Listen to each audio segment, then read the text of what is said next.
Hey guys, welcome to On My Shelf. Today I'm talking about living with the panic of anxiety. A few months ago, I noticed during one of my many hours reading that a small gray square blocked out the vision in my right eye. It wasn't terrible. It blocked out the bottom of G's or Y's or anything that curled below the normal line. I freaked out though. I was in the middle of reading to my boys, and I felt the warm breath of anxiety blow out onto my neck and my chest and my upper arms. My knees nearly gave out. I couldn't breathe for a minute. My eyes burned. My left arm went numb.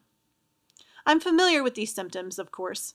It's not the first panic attack I've had in my life, although the first time it happened and I noticed it, I thought I was dying and headed straight back to the emergency room I'd just left. There's nothing like a panic attack about the fact that you might be dying to make you feel like you actually are dying.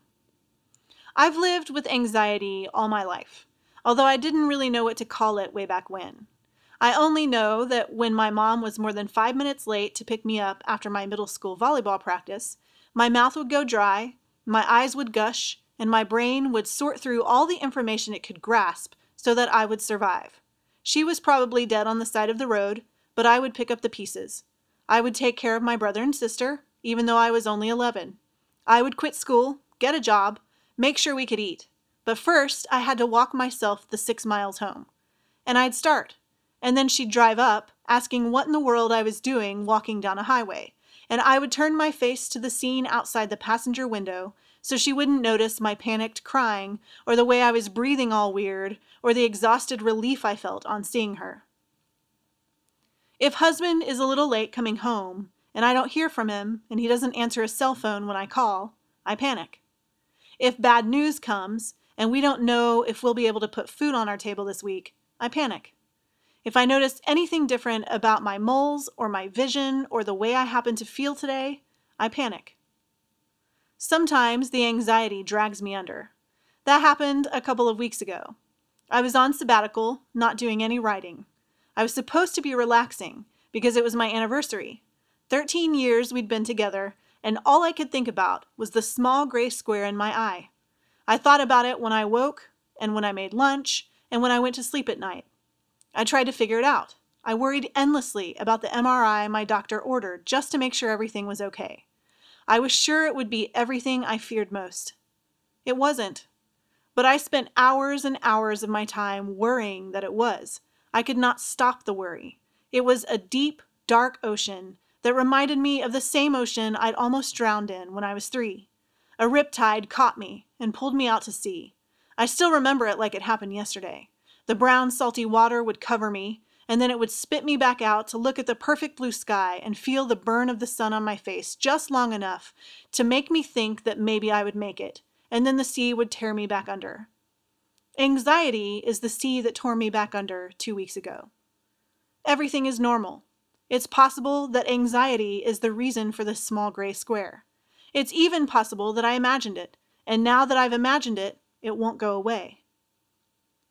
When anxiety pulls me under like it did a couple of weeks ago, my first response is to go into hiding.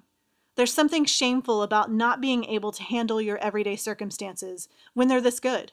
I have 6 children. There are many women who would give anything to have one. I have a loving husband. There are so many women who don't.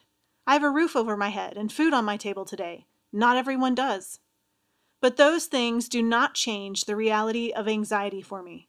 It is a brain imbalance, a deep, dark ocean with a riptide I can't outswim. No amount of convincing myself that I'm okay will make me okay. I'm not okay, and this is okay. There are many of us with mental health issues. Most of us go into hiding because it's not glamorous to admit that we worry incessantly, or that we have really high highs and really low lows, or that we couldn't get out of bed today. This is not a person who is celebrated in our world. So we choose, instead, to hide. We choose, instead, to pretend that we have everything in our lives perfectly handled, everything under control. Nothing really bothers us. The problem is that our issues, which do not define us, by the way, will eventually catch up to us. The last couple of weeks have shown me that. I wake up and I can't breathe. I take my 4-year-olds upstairs for their naps, and my legs want to give out with the panic of the next possibility. I read a book, and I see a gray square that means I'm dying probably. Here's what I want you to know. We are not unacceptable people just because of our mental health issues. We don't have to go into hiding. We don't have to feel ashamed if we can't make it through today without the help of a pill or a therapist or our own journaling practice. Life is hard. There is nothing harder. And sometimes our brains and our bodies and our emotions just can't do it. Our mental health issues don't define us. We may have bipolar disorder, but we are not bipolar. We may struggle with depression, but we are not depression. We may fight every single moment of every single day against the deep, dark sea of an anxiety disorder, but we are not that anxiety disorder.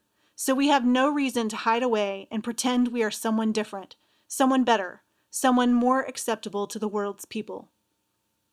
Be brave. Tell your stories. Get the help you need without feeling like it's shameful. And know that you are not alone. I hope you've enjoyed this inside look at my life and struggles. Don't forget to pick up a free book from my starter library at racheltolson.com/freebook. For more On My Shelf, subscribe to my YouTube channel.